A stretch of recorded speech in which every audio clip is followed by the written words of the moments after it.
Exercise 1.8. This is an exercise about layout, and actually the instructions on the syllabus is not complete.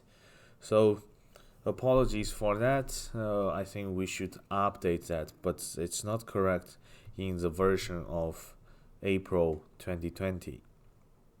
So luckily we have this screenshot in the beginning of the instruction, and we just need to achieve that.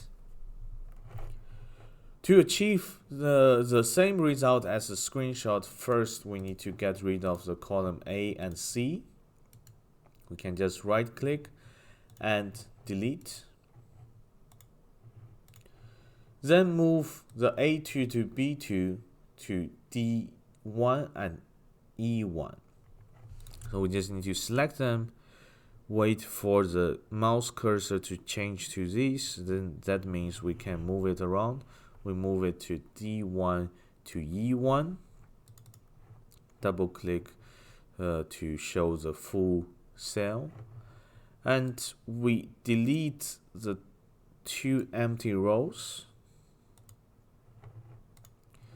and double click here to show the full content.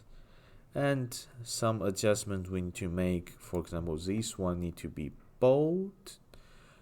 Here is how to make it bold. And this one we need a border underneath. So we need to select this one and right click, go to Format Cells,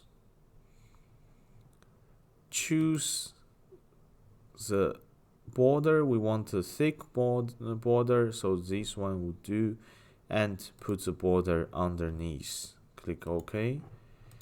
Here we go. We have the border, and here we add a plus sign and click enter. So this is exactly what the screenshot shows. So we achieved the result, and you have just witnessed how I did that. This is exercise 1.8. I will see you in the next video.